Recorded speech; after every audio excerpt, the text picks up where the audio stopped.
Okay, so class, for now we will discuss about the second type of cell, which is the eukaryotic cell. Wherein the first type of cell is discussed by your teacher Lester, which is the prokaryotic cell. Very good. So, do you have any idea on what is eukaryotic cell? Anyone? If you want to answer, just raise your right hand.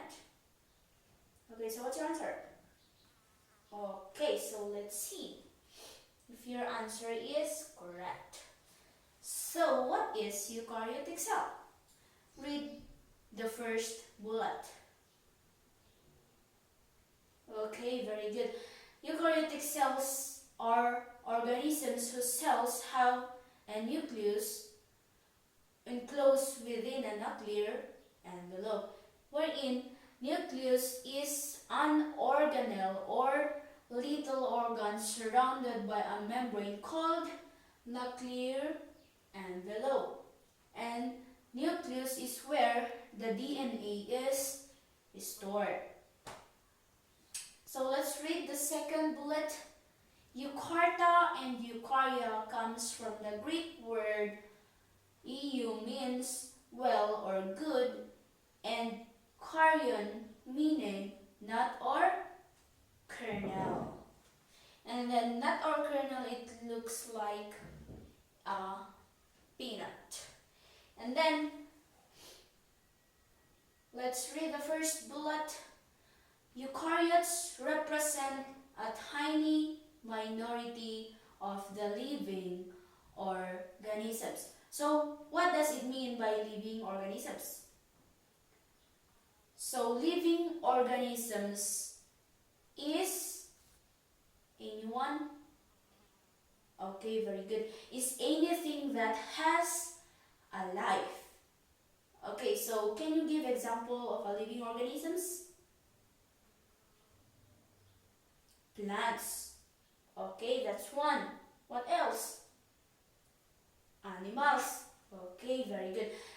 These living organisms is a part of a eukaryotic cell. And eukaryotes may be unicellular and multicellular. When we say unicellular, what comes into your mind? What?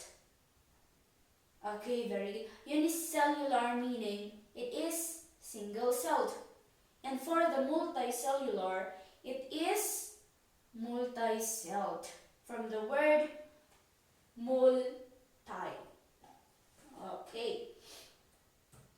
So, there are 4 examples of eukaryotic cells here, wherein the first one is, everyone read, the animals, the plants, the fungi, and the protists. So, what do you think is the reason why these examples belong to the eukaryotic cell? Anyone? Just raise your right hand and I will call your name. Okay, very good. So, as we said earlier, that eukaryotic cells have a nucleus, wherein these 4 examples have their own nucleus, wherein the animals, this is their nucleus, the center. And then for the plant cells, where do you think is the nucleus here?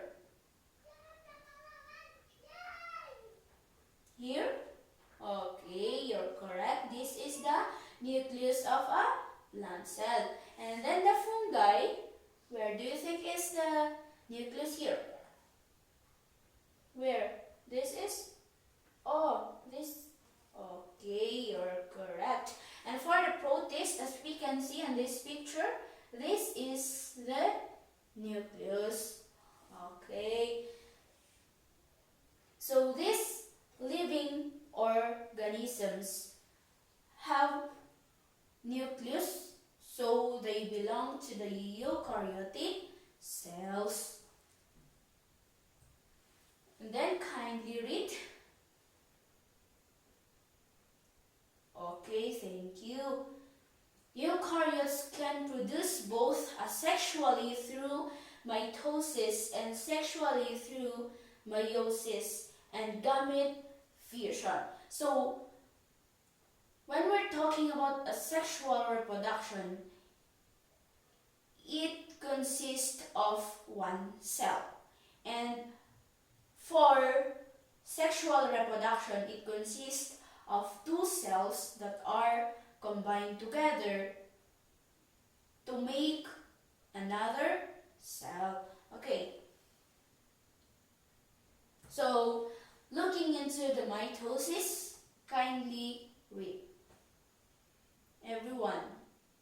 Okay, very good. So, this mitosis consists of only one cell that produces two identical cells that are diploid. So, in this mitosis, there are 46 chromosomes. And for the meiosis, please read. Okay, thank you. In the meiosis, there are two cells that are combined together to form another cells. And in meiosis, there are 23 chromosomes. So, what is the difference between mitosis and meiosis? Raise your hand, those who want to answer. No. What's your answer? What's the difference between mitosis and meiosis? Okay, very good. So, in this picture, this is a eukaryotic cell. So, there are 8 parts of a eukaryotic cell, and each of these parts, they have its function. So, the first one is the endoplasmic reticulum. This endoplasmic reticulum, or the ER, processes molecules within the cell and transport it into their final destination. And for the nucleus, this is the nucleus. This is the headquarters of the cell. And this is covered with nuclear envelope and also covered with nuclear pores. This is the pores, the circles, the small circles. And for the cytoplasm, this is the interior of the cell, and it surrounds the nucleus. And then for the cytoskeleton, this is the scaffolding of the cell, and it helps maintain their shape. So for the ribosomes, this you can see that it surrounds the cell. The ribosomes, the small molecules. And for the ribosomes, this reads the RNA, wherein it translates it into protein by sticking together amino acids. And for the mitochondrion, this is the powerhouse of the cell, wherein it helps turn energy from the food we eat into energy that the cell can use. And so, the lysosome, this contains enzymes that can break down larger molecules. And for the Golgi body, this is the post office of the cell, wherein items are well packaged and labeled. So, I hope you understand the function of everyone. And then, for this, as you can see, there are arrows here. And then all you need to do is just write their names. I need 8 students fall in line and write their names. Okay, let's check your answer. Your answer is the plasmic reticulum. This is correct. And the nucleus. This is correct. This is the cytoplasm. You're correct. The cytoskeleton. Correct. And then the ribosomes. Correct. The mitochondrion. Correct. And then the lysosome. Correct. And then the Golgi body. And then I hope you understand our topic, and I need you to answer my question.